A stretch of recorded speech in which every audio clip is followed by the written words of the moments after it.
Hey, what's up everybody? This is Osterberg501 and today I want to go over what I think is one of the best weapon builds in this wipe of Escape from Tarkov. And this build is going to be for the AK-74N.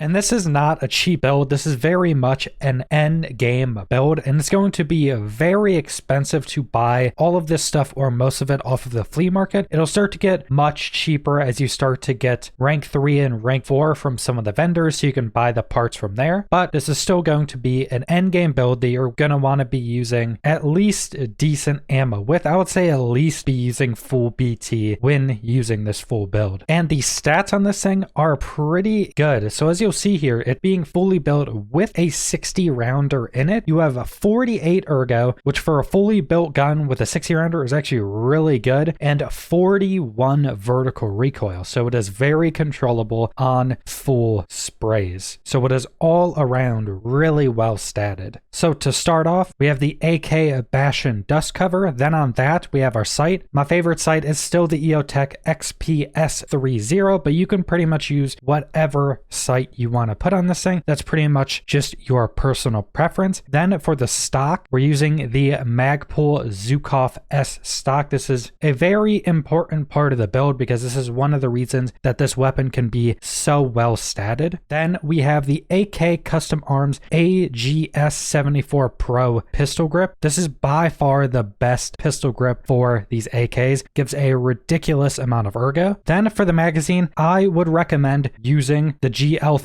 60 round magazines. Like I said, you're able to still have really good ergo while using these 60 rounders, and I don't think 30 rounders are going to be good enough for using a fully built, very expensive weapon. Then we are going to be using the VS Combo Handguard. And something to also note is I'm pretty sure the AK Troy Handguard right here can actually give you slightly lower recoil than the VS Combo. But the issue with the Troy Handguard is that the rail to put a grip on it seems to not exist unless you have, I think, Peacekeeper at rank 4, which most people don't have. I don't even have the rail for this specific handguard examined. But if you have rank 4, you're able to get that rail. This may be slightly better. Then we're going to be using the 6-inch rail to put the grip on. You can use whichever one of these, the Victor Casfi or the Strike Industries. Just choose whichever one is cheaper. Then on that, we have the Stark SE5 foregrip. This is pretty much just a better version of the shift grip from last wipe and the wipe before that. It's pretty much the best overall grip in the game now. Then we're going to be using a Victor Casfi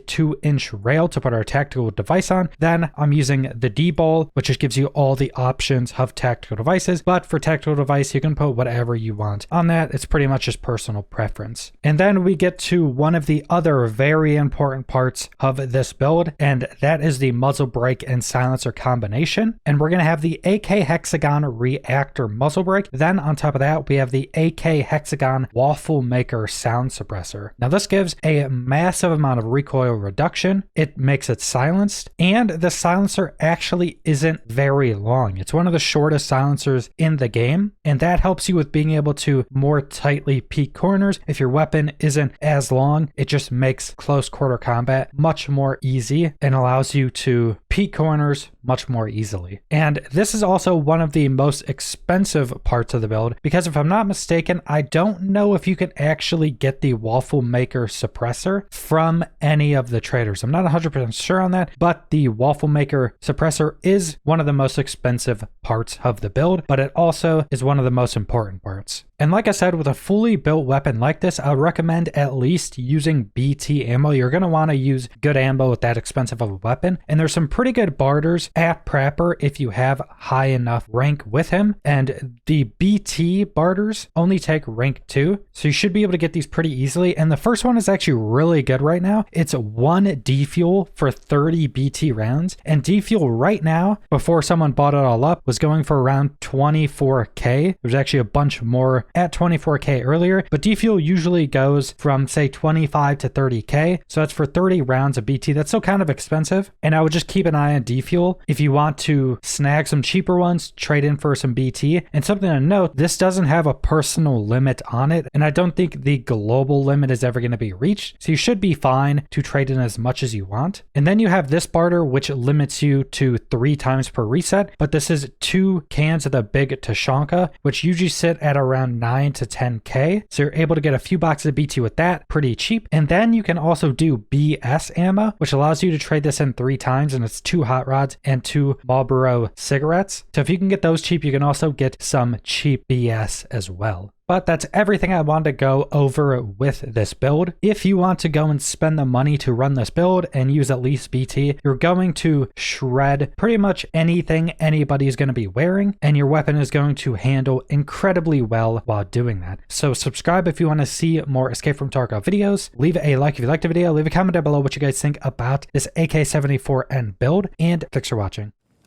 1-1-1-1 on suka! Assist!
А, вот тут друган мой бывал, точно.